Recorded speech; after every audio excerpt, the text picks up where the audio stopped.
आपने लोगों को ये भी कहते सुना होगा कि इस भले इंसान को इतनी जल्दी क्यों मौत आ गई और वह दुष्ट पापी आत्मा अभी तक क्यों मरता क्यों नहीं है। सभी धर्मों में मृत्यु को एक अटल सत्य माना गया है और जिसने भी जन्म लिया वो एक दिन जरूर मरेगा ही मरेगा। नमस्कार, सेल्फ अवेकनिंग मिशन से संजीव मलिक। दोस्तों, हमारा आज का ये वीडियो आप लोगों के द्वारा किए हुए प्रश्न का उत्तर देने के लिए है, जिसमें आपने किसी ने पूछा है कि अच्छे लोगों की मृत्यु जल्दी क्यों हो जाती है और बुरे लोग ज्यादा क्यों जीते हैं। जैसे उदाहरण दिया उन्होंने स्वामी विवेकानंद जी का, केवल 39 ईयर की एज में ही वो इस धरती से अपना जो है इस देह का उन्होंने त्याग कर दिया। तो ऐसी महान हस्तियां जल्दी क्यों चली जाती हैं और जो पाप आत्माएं हैं वो लंबे समय तक यहाँ पर क्यों रहती हैं, इसका जवाब मैं यहाँ पर दे रहा हूँ। क्योंकि पुराने समय में एक लोग लगभग 100 दिवाली देख पाते थे, यानी अर्थात 100 साल तक जी लिया करते थे। आज के समय में 60-70 साल का जीवन भी अधिक माना जाता है। उसमें भी जो लोग अच्छे हैं वो और भी कम उम्र में दुनिया को छोड़कर मृत्यु को प्राप्त हो जाते हैं। आपने लोगों को कहता सुने होगा कि भगवान अच्छे लोगों को जल्दी बुला लेते हैं। आपने कौन सी बात सुनी होगी, राइट? आपने भी अपने आसपास में भी देखा होगा।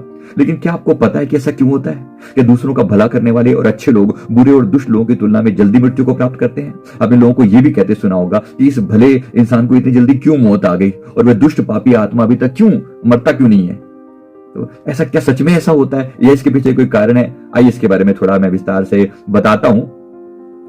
तो इसमें गीता में भगवान कृष्ण फरमाते हैं कि जिस व्यक्ति ने जन्म लिया उसकी मृत्यु अवश्य ही होगी। और हमारे सनातन धर्म में माना भी जाता है किसी व्यक्ति के जन्म से पहले ही तय हो जाता है कि उसका जन्म कहाँ होगा, माता पिता कौन होंगे, उसका विवाह, यहाँ तक कि यह भी तय होता है उसकी मृत्यु कहाँ और कब होगी। अर्थात ये सारी बातें पहले से तय होती हैं। सभी धर्मों में मृत्यु को एक अटल सत्य माना गया है और जिसने भी जन्म लिया वो एक दिन जरूर मरेगा ही मरेगा।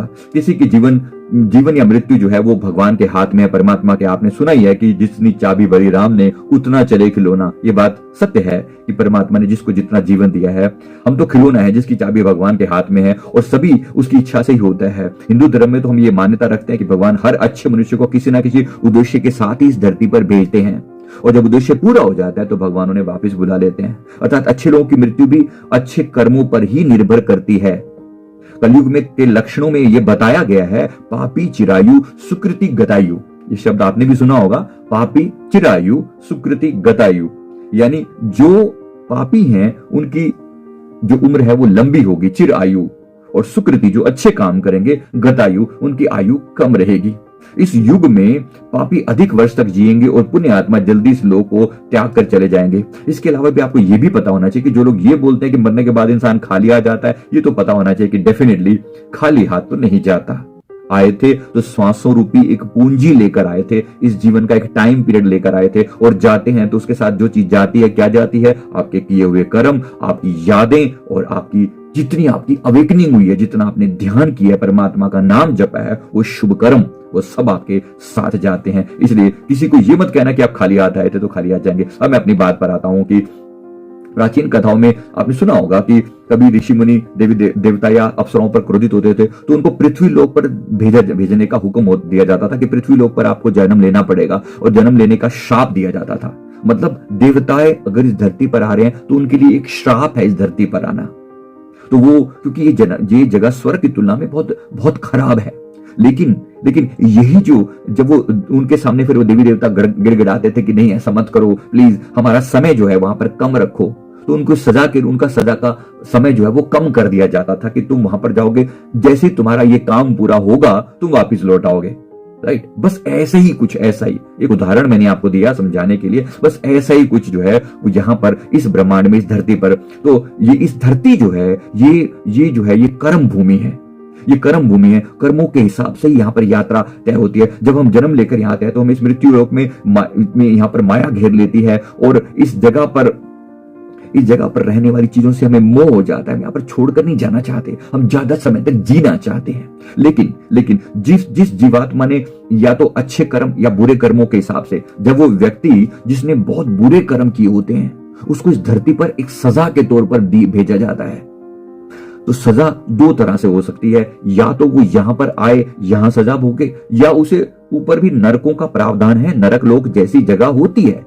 मेरे गुरुदेव ने मुझे दिखाया है, आंतरिक जगत में जाकर नरकों को भी देखा जा सकता है, एस्ट्रल ट्रैवल करके भी वहां पर पहुंचा जा सकता है। बट उसके लिए बहुत सारे रूल्स हैं, एकदम से सब कुछ नहीं किया जा सकता, लेकिन ये होते हैं। तो उन्हें इस धरती पर ही भेजा जाता है एज ए सजा के तौर पर, इस धरती पर जाकर नरक जैसा जीवन जियो।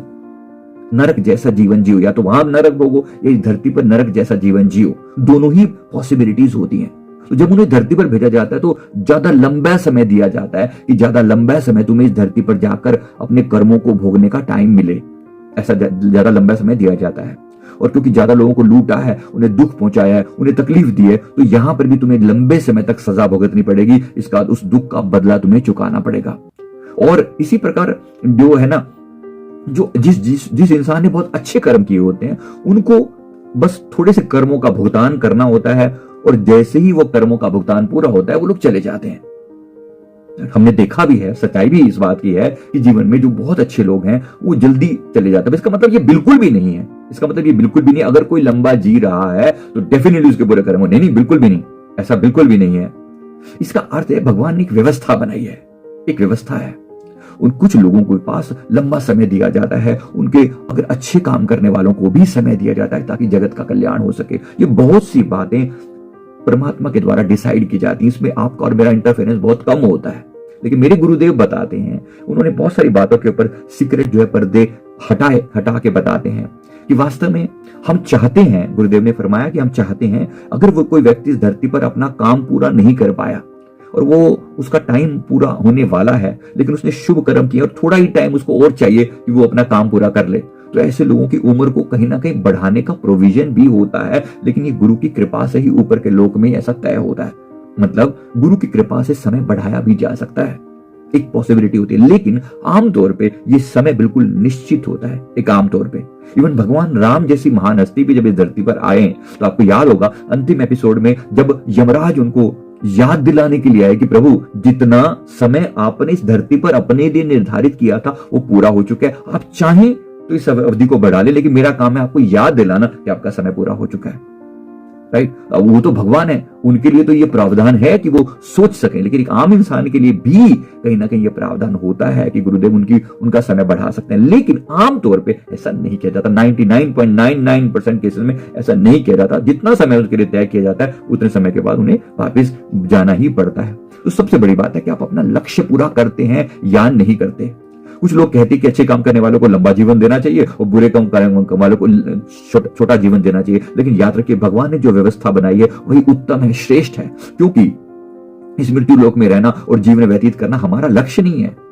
हम जीवात्माओं का अंतिम लक्ष्य तो पवित्र बनकर मोक्ष प्राप्त करना है। सारे कर्मों को समाप्त करो, अवेकन हो जाओ, जागृत हो जाओ, सभी चक्र जागृत हो, सभी आत्मा उस लेवल पर पहुंच पाए जहां आपके कर्म समाप्त हो जाए तो मोक्ष की प्राप्ति हो जाए। उम्मीद करता हूं बात समझ में आ गई होगी। वीडियो अच्छा लगे तो लाइक करें, कमेंट करें, और कोई सवाल हो मन में तो जरूर पूछें, मैं जवाब देने की पूरी चेष्टा करूंगा। थैंक यू वेरी मच, बहुत बहुत शुक्रिया।